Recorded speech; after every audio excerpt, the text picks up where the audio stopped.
વિદ્યાર્થી મિત્રો, જ્ઞાનપથ વિદ્યાલયમાં હાર્દિક સ્વાગત છે.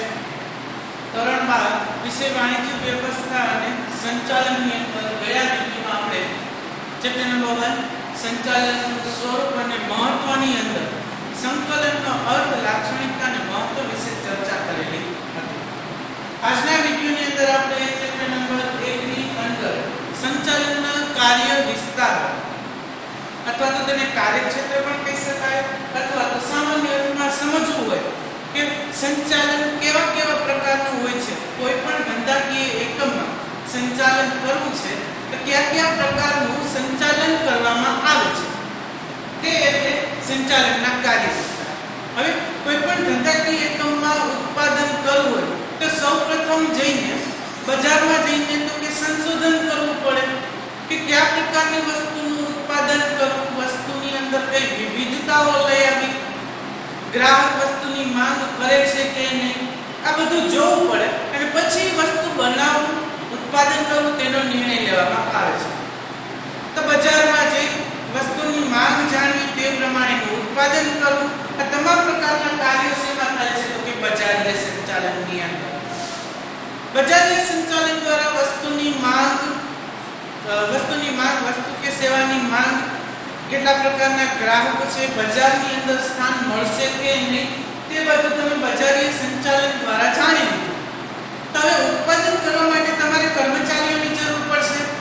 કેવા કર્મચારીઓની જરૂર પડશે? કર્મચારીઓ પાસે કઈ લાયકાતો હોવી જોઈએ, કેવા પ્રકારના કાર્ય માટે કયા પ્રકારના કર્મચારીઓની જરૂર પડશે, એના માટે તો કે માનવ સંસાધન સંચાલનની જરૂર પડે છે. માનવ સંસાધન સંચાલન કરતી વખતે કર્મચારીઓને યોગ્ય વાતાવરણ પૂરું પાડવું પડે, એને બોનસ, કમિશન, વેતન, સમયસર વેતન ચૂકવવું, આ બધું જ કરવું પડે. ત્યારબાદ તો કે ઉત્પાદન કરવા માટે કાચા માલની જરૂર પડે, જાહેરાત કરવી પડે. આ તમામ પ્રકારના કાર્ય માટે શેની જરૂર પડે? નાણાંની. તો નાણાં મેળવવા માટે કયું સંચાલન કરવાનું છે તો કે નાણાકીય સંચાલન. આ તમામ સંચાલન થઈ જાય, નાણાકીય સંચાલન પણ થઈ જાય, ત્યારબાદ વસ્તુનું ઉત્પાદન ક્યારે, કેટલા પ્રમાણમાં કરવું, કેવી રીતે કરવું, તેના માટે કયું સંચાલન આવશે? ઉત્પાદન સંચાલન. એટલે કે આ તમામ પ્રકારના ઉત્પાદન છે એકબીજા ઉપર આધારિત છે. કોઈ પણ એક સંચાલનમાં ખામી હોય એટલે બાકીના તમામ સંચાલન કેવા થશે તો કે ખામીવાળા. આજના વિડિયોની અંદર આપણે બે પ્રકાર એટલે કે બજારીય સંચાલન અને માનવ સંસાધન સંચાલન વિશે અભ્યાસ કરવાનો છે. બજારીય સંચાલન એટલે શું? તો કે સામાન્ય અર્થમાં બજારીય સંચાલન એટલે કે વસ્તુનું ઉત્પાદન કરનાર વ્યક્તિ છે તેની પાસેથી લઈને વસ્તુ કે સેવા છે ગ્રાહકો સુધી પહોંચાડવાની પ્રક્રિયાને વિશાળ અર્થમાં બજારીય સંચાલન કહે છે. તો ઉત્પાદક પાસેથી લઈને ગ્રાહકો સુધી માલ સામાન પહોંચે ત્યાં સુધીમાં ઘણા બધા કાર્યો આવે. દાખલા તરીકે તો કે જાહેરાત કરવી, વસ્તુ છે ઉત્પાદક પાસેથી ગ્રાહક સુધી પહોંચાડવા માટે વાહન વ્યવહારની સુવિધા, વાહન વ્યવહારનો ઉપયોગ કરતી વખતે તો કે વીમાની સેવા લેવી પડે, વસ્તુનો સંગ્રહ કરીને રાખવો પડે, વિતરણ નીતિ નક્કી કરવી પડે. વિતરણ નીતિ નક્કી કરવી એટલે શું? તો કે વચમાં છે જથ્થાબંધ વેપારી રાખવા કે છૂટક વેપારી રાખવા કે કોઈ દલાલ રાખવા, કયા મારફતે તમે ગ્રાહકો સુધી માલ સામાન પહોંચાડો છો તે થશે વિતરણ નીતિ અથવા ભૌતિક વિતરણ નીતિ. જેમ આ ભૌતિક વિતરણ નીતિની અંદર મધ્યસ્થીઓ વધારે હોય તેમ વસ્તુની કિંમત પણ કેવી થઈ જાય છે? વધી જાય છે. ત્યારબાદ તો કે વસ્તુ છે એની અંદર રંગ કેવો રાખવો, વસ્તુનું કદ કેવું રાખવું, તેનું વજન કેવું રાખવું, તેનું પેકિંગ કેવું રાખવું, તેની કિંમત કઈ રીતે નક્કી કરવી, વેચાણમાં વધારો સતત કઈ રીતે કરવા, તમામ પ્રકારના કાર્યોનો સમાવેશ બજારીય સંચાલનની અંદર થઈ જાય છે. જ્યારે પણ બજારની અંદર ગ્રાહક છે વસ્તુ કે સેવાની માંગ કરે છે ત્યારથી બજારીય સંચાલનનું કાર્ય ચાલુ થઈ જાય છે. એટલા માટે બજારીય સંચાલન તો કે વસ્તુ કે સેવાની માંગ છે એ બજારીય સંચાલનનું ઉદ્ભવ બિંદુ છે. વસ્તુ કે સેવાની માંગ થઈ, જાણકારી મળી, એટલે એ પ્રમાણે વસ્તુ બનાવીને ઉત્પાદક પાસેથી ગ્રાહકો સુધી પહોંચાડવાની આખી પ્રક્રિયા શેમાં આવી જાય છે? બજારીય સંચાલનની અંદર. જો બજારીય સંચાલન યોગ્ય હોય તો બજારની અંદર તમારા ધંધાકીય એકમને મહત્વનું સ્થાન મળે છે. તમે કોઈ કરતા, બજારમાં જઈને જોતા નથી કે ગ્રાહક કયા પ્રકારની વસ્તુની માંગ કરે છે, ગ્રાહકને વસ્તુમાં કયા દૃષ્ટિકોણનો ઉમેરો જોઈએ છે, કેટલા જથ્થામાં જોઈએ છે, આ કોઈ જાણકારી મેળવતા નથી અને એમનું ઉત્પાદન કરો છો તો તમારું કરેલું ઉત્પાદન ક્યારેય સફળ રીતે વેચાવાનું નથી. એટલા માટે બજારીય સંચાલન છે એ ખૂબ જ જરૂરી છે. બજારીય સંચાલન યોગ્ય હોય તો બજારમાં મહત્વનું સ્થાન મળે છે. હવે બજારીય સંચાલનની અંદર એવા કયા કાર્યો કરવાના હોય છે તો કે એની અંદર તો કે ચાર પ્રકારના કાર્યોનો મહત્વના કાર્યનો સમાવેશ થાય છે. સૌપ્રથમ ફરીથી એનો અર્થ જોઈએ કે ચીજ વસ્તુ કે સેવા ઉત્પાદન પાસેથી ગ્રાહકો સુધી પહોંચાડવાની પ્રક્રિયાને વિશાળ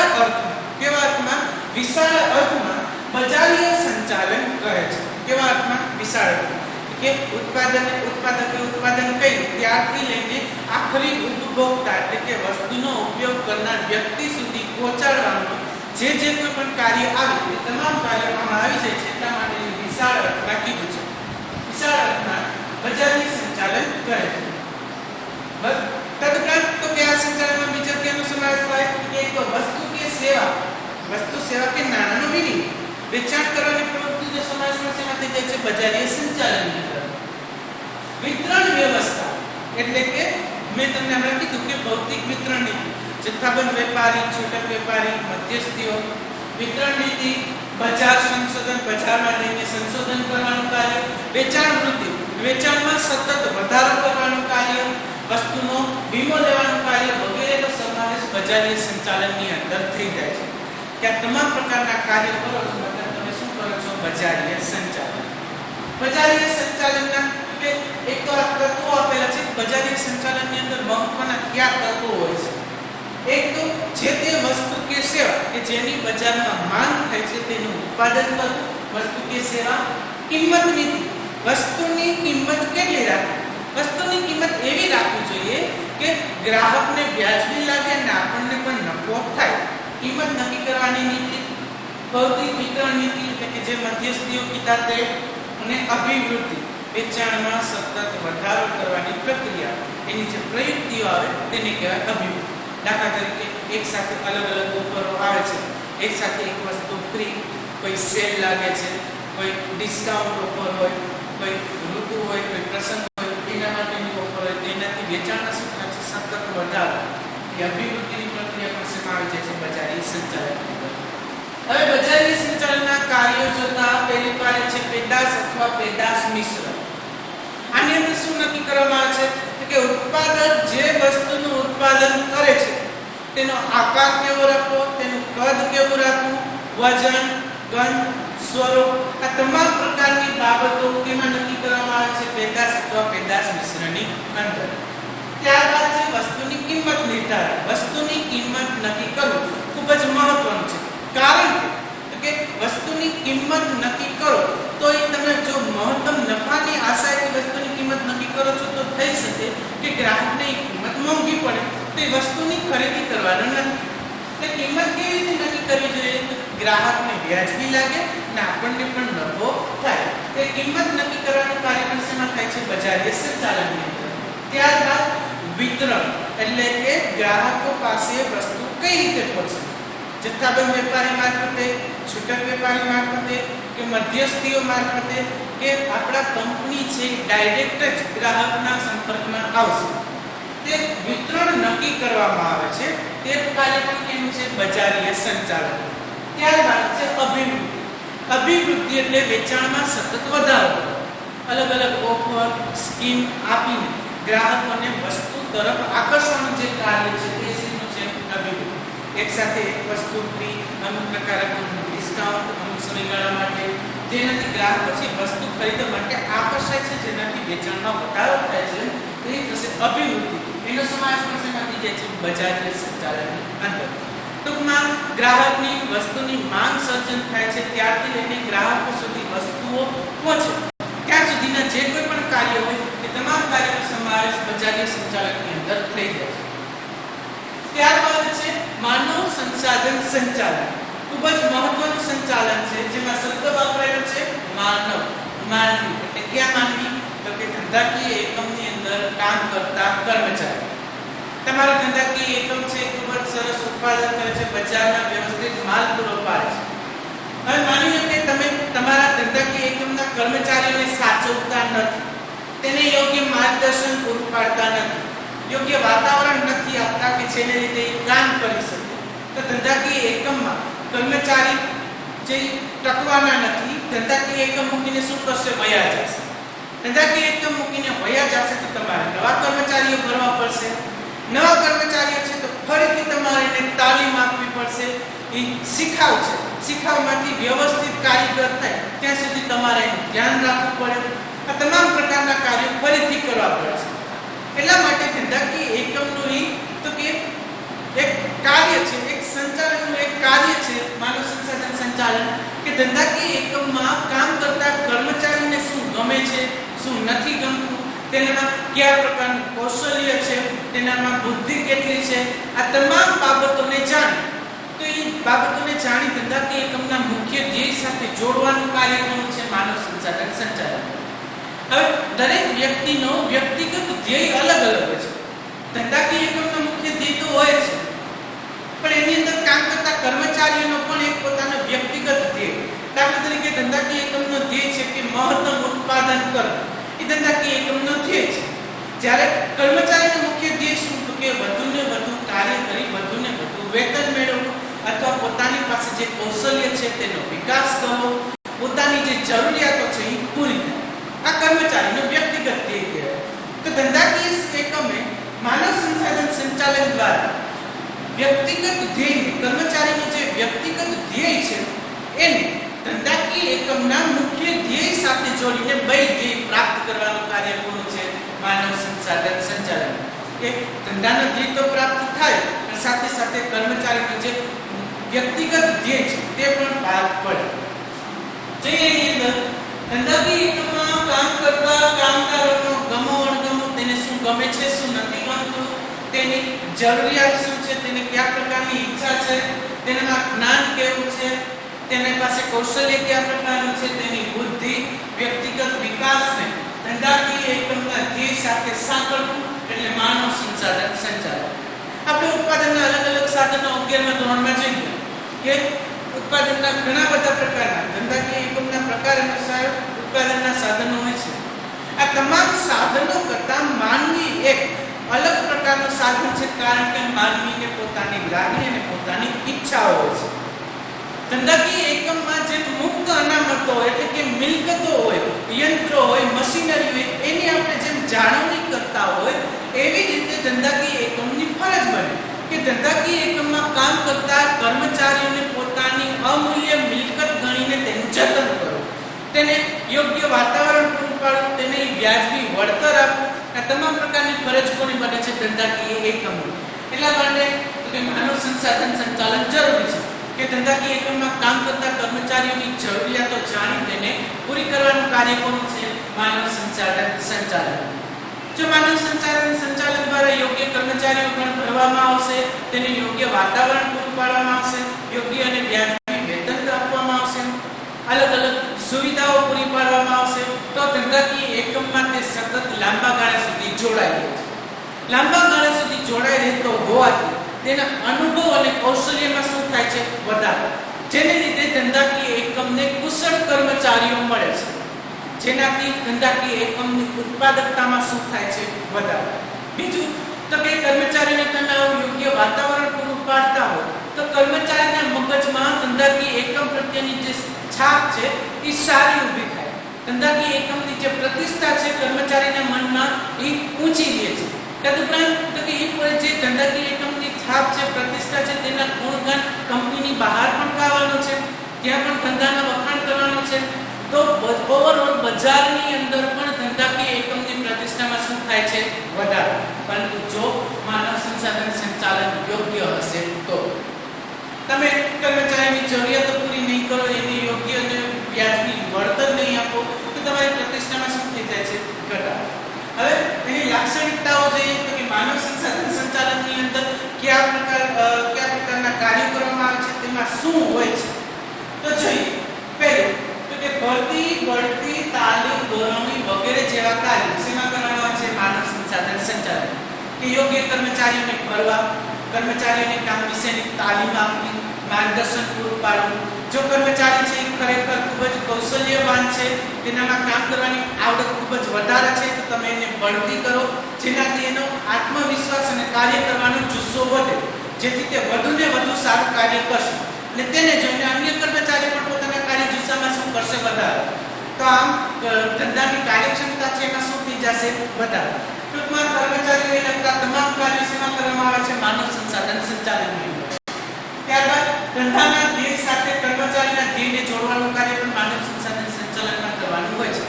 આપણે અગાઉ અર્થમાં જોયું કે ધંધાનો ધ્યેય હોય છે, એવી જ રીતે કર્મચારીનો વ્યક્તિગત ધ્યેય પણ હોય છે.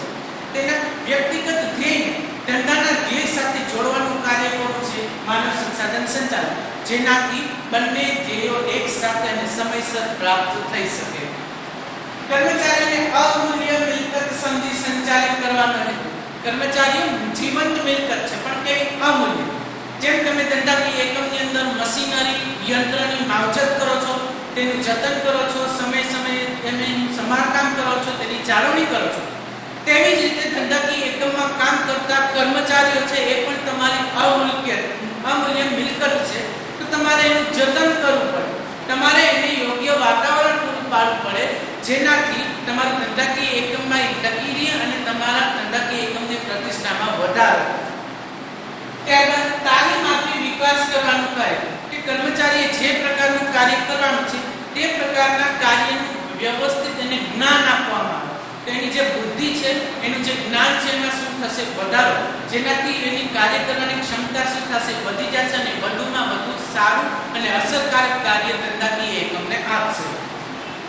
ત્યારબાદ કામગીરીનું મૂલ્યાંકન કરી ચોક્કસ સ્થાને નક્કી કરવાનું કાર્ય, કે કોઈ કર્મચારી છે એ કાર્યની કાર્યક્ષમતા કરતાં પણ વધુ સારું કામ આપે છે, તો એની કામગીરીનું મૂલ્યાંકન કરી તો જ ખબર પડે, એની પર દેખરેખ રાખી જોઈ કે એ કેવું કાર્ય કરે છે, કેટલું કાર્ય કરે છે. મૂલ્યાંકન કરતા એવું જાણવા મળ્યું કે આપણે જેટલું નક્કી કરેલું હતું એના કરતાં આ કર્મચારી છે વ્યવસ્થિત કાર્ય કરે છે, વધારે કાર્ય કરે છે, તો એની બઢતી કરીને યોગ્ય સ્થાન આપો. ત્યારબાદ એક્ઝામ્પલ તરીકે તો કે મજૂર ગણની અંદર કોઈ મજૂર એવો છે કે જેની પાસે કોમ્પ્યુટરનું જ્ઞાન છે, તો એ જ્ઞાન જાણી મૂલ્યાંકન કરી તેને એ પ્રમાણેનું કામ આપો, મતલબ એનું ચોક્કસ સ્થાન છે એ નક્કી કરો, જેનાથી એને જ્ઞાન મુજબનું કાર્ય મળવાથી તે વ્યવસ્થિત કાર્ય કરશે, કાર્ય બદલવાનું નથી. એટલે કીધું છે કામગીરીનું શું કરવાનું છે, મૂલ્યાંકન કરી ચોક્કસ સ્થાન નક્કી કરવાનું કાર્ય પણ કેમ આવે છે, માનવ સંસાધન સંચાલન. કર્મચારી ફેરબદલી દર ઘટાડવાનો હેતુ. ફેરબદલી દર એટલે શું, તો કે તમારે વખતો વખત નવા કર્મચારીઓ ભરવા પડે. નવા કર્મચારીઓ ક્યારે ભરવા પડે, તો કે જ્યારે જૂના કર્મચારીઓ છે એકમ મૂકીને જતા રહે તો. જૂના કર્મચારીઓ એકમ મૂકીને શું કામ જતા હોય છે, તો કે એને યોગ્ય વાતાવરણ ન પૂરું પડતું હોય, એને મનમાં એવું હોય કે અહીંયા તો એ કર્મચારી છે એનું પોતાનું શોષણ થાય છે, પૂરું વળતર નથી મળતું, તો કર્મચારી છે એ ધંધાકીય એકમ મૂકીને વયા જાય છે અને તમારે ફરીથી નવા કર્મચારીઓ ભરવા પડે. નવા કર્મચારી જે ભર્યા છે એને પણ તમે યોગ્ય વળતર નથી આપતા, એ તો એ પણ શું કરશે, ધંધાકીય એકમ મૂકીને વયો જશે, તો વળી પાછા તમારે કર્મચારી ભરવા પડશે. તો કર્મચારી ફેરબદલી દર કેવો કહેવાય, ઊંચો.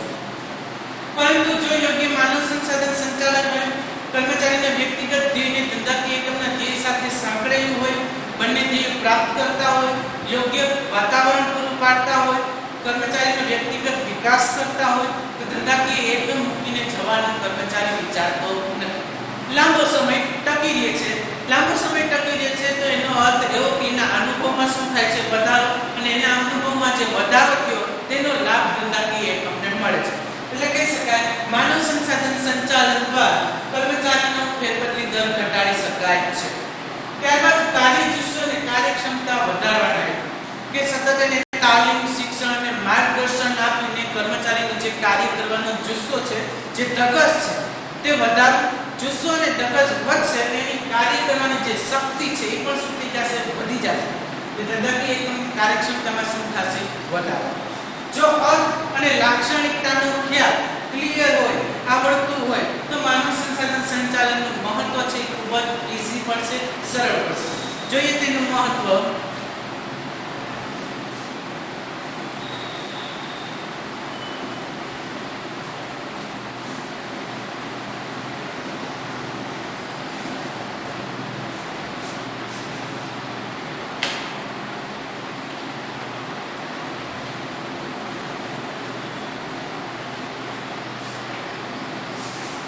માનવ સંસાધન સંચાલનનું મહત્વને બીજા અર્થમાં ફાયદાઓ કહી શકાય અને જે લાક્ષણિકતાઓ છે એને બીજા અર્થમાં સ્વરૂપ કે લાક્ષણિકતાઓ શબ્દ પણ વાપરી શકે છે. માનવ સંસાધન સંચાલનનો કોન્સેપ્ટ ક્લિયર. તો હવે તેનું મહત્વ. પહેલું મહત્વ તો એ થશે કે કર્મચારીના કાર્યજુસ્સો અને કાર્યક્ષમતામાં વધારો થાય છે. તો લખી શકાય કર્મચારીની કાર્યક્ષમતામાં વધારો.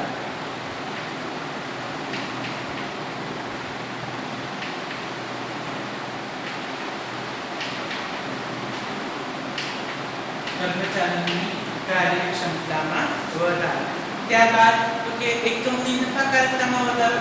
કાર્યક્ષમતામાં વધારો એટલે મતલબ કર્મચારી છે નક્કી કરેલું છે તેના કરતાં વધુ ઉત્પાદન આપે છે.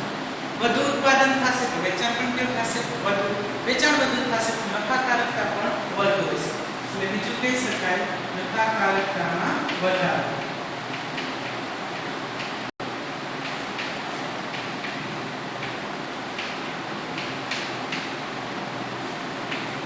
ત્યારબાદ તો કે ધંધાકીય એકમની પ્રતિષ્ઠામાં વધારો થાય. સારું વાતાવરણ પૂરું પાડો છો, કર્મચારીને સાચવો છો તો ધંધાકીય એકમની સારી છાપ ઊભી થાય છે અથવા તો કહી શકાય ધંધાકીય એકમની પ્રતિષ્ઠામાં વધારો થાય છે.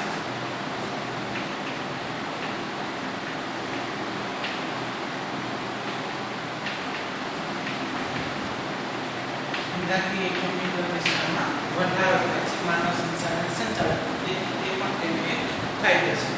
ત્યારબાદ ઉત્પાદિત વસ્તુ કે ગુણવત્તાના ઊંચા ધોરણો જાણી શકાય. દાખલા તરીકે તમે કર્મચારીને યોગ્ય તાલીમ આપી છે, શિક્ષણ આપ્યું છે કે વધુને વધુ સારું ઉત્પાદન કઈ રીતે કરવું, અને ઉત્પાદન કરવા માટેનું શિક્ષણ મેળવ્યું. તદુપરાંત તો કે પોતે અનુભવી પણ છે તો વધુ સારી વસ્તુ કઈ રીતે ઉત્પાદન કરવું તેનો ખ્યાલ છે તેને આવી શકે. તો વસ્તુની જે ગુણવત્તા છે તેમાં શું થઈ જશે? વધારો. ગુણવત્તાના જે ધોરણો છે તે શું થઈ જશે? વધી જશે. એટલે કહી શકાય માનવ સંસાધન સંચાલનથી યોગ્ય કર્મચારીઓ દ્વારા વસ્તુની ઊંચી ગુણવત્તાના ધોરણો જાળવી શકાય છે. એટલે અહીંયા શોર્ટમાં લખી શકાય વસ્તુની ઊંચી ગુણવત્તાના ધોરણો જાળવી શકાય.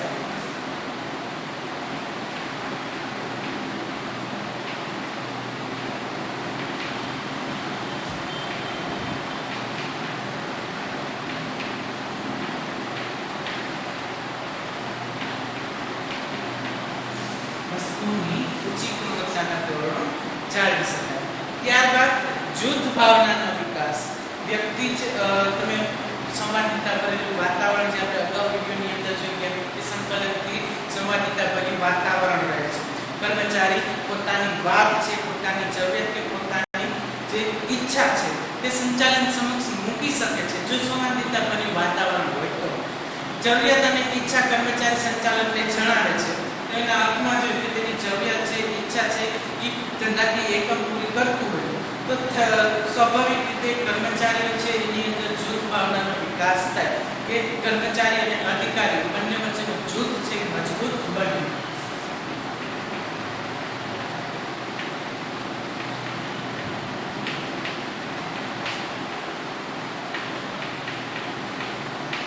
જૂથ ભાવનાનો વિકાસ. એનાથી બીજું જો તમે કર્મચારીની કોઈ પણ ઈચ્છા કે જરૂરિયાત પૂરી નથી કરતા તો સારી છાપ ધંધાકીય એકમની કર્મચારીને મનમાં ઊભી થશે ને તે તમને સહકાર નહીં આપે તો જૂથ ભાવનાનો વિકાસ થઈ શકવાનો નથી. ત્યારબાદ સાધનોનો મહત્તમ ઉપયોગ લઈ શકાય. અગાઉ આપણે જોયું કાર્યક્ષમતામાં શું થાય છે? વધારો. મતલબ તેની કાર્ય કરવાની શક્તિ વધી જાય છે, ઉત્પાદકતામાં વધારો થાય છે. તો જેટલા પણ ઉત્પાદનના સાધનો છે તેનો મહત્તમ ઉપયોગ કરી શકીએ છીએ.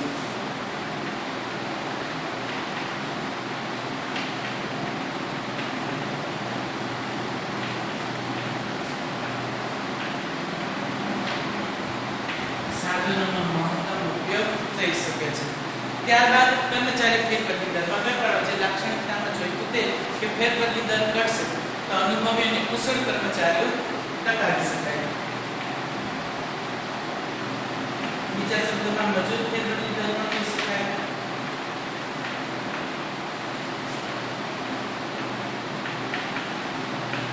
મજૂર ફેરબદલી દરમાં ઘટાડો. મજૂર ફેરબદલી દરમાં ઘટાડો થશે એનો અર્થ એવો કે કુશળ અને અનુભવી કર્મચારીઓ તમારા ધંધાકીય એકમમાં લાંબા સમય સુધી ટકી રહેશે. ત્યારબાદ તો કે તમે ધંધાકીય એકમમાં યોગ્ય વાતાવરણ પૂરું પાડો છો, જેનાથી તેને કાર્ય જુસ્સો વધે, કાર્યક્ષમતા વધે છે, વધુ કાર્ય કરવાનો જુસ્સો મળે છે. તો સ્વાભાવિક રીતે કાર્ય કેવું આપશે? વધુ કાર્ય આપશે. તમારે એને વેતન પણ કેવું આપવાનું છે? વધુ વેતન આપશો તો એને કાર્ય કર્યો છે તેનો સંતોષ મળશે. એટલે કાર્ય સંતોષ પણ માનવ સંસાધન સંચાલકનું એક મહત્વ છે કે કર્મચારીને યોગ્ય અને વ્યાજબી વળતર પૂરું પાડીને તેના કાર્ય સંતોષમાં વધારો કરી શકાય.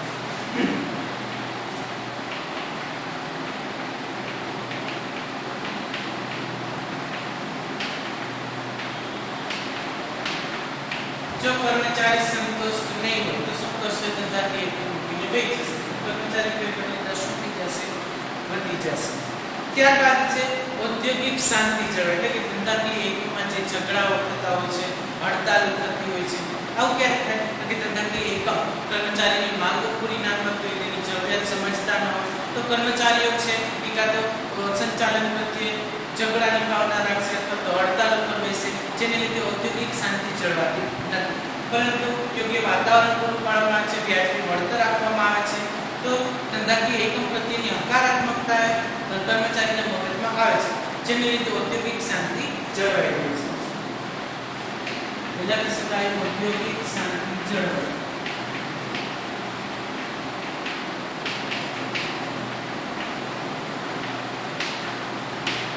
ઔદ્યોગિક શાંતિ જળવાય. આ છે માનવ સંસાધન સંચાલનનું મહત્વ. એક્ઝામની અંદર કોઈ પણ પૂછાઈ શકે છે 4 કાર્ય વિસ્તાર માટે કે બજારીય સંચાલનનો અર્થ આપી તેના કાર્યો જણાવો, માનવ સંસાધન સંચાલનનો અર્થ આપી તેનું મહત્વ અથવા તેની લાક્ષણિકતાઓ જણાવો, અથવા તો નાણાકીય સંચાલન ઉત્પાદન સંચાલનના અર્થ સાથે કાર્ય પણ પૂછાઈ શકે છે. હવે પછીના વિડિયોની અંદર આપણે નાણાકીય સંચાલન અને ઉત્પાદન સંચાલન વિશે વિગતે અભ્યાસ કરશું. હોમવર્કની અંદર માનવ સંસાધન સંચાલનનો અર્થ, તેની લાક્ષણિકતા અને મહત્વ વ્યવસ્થિત લખવી અને પાકી કરવાની રહેશે.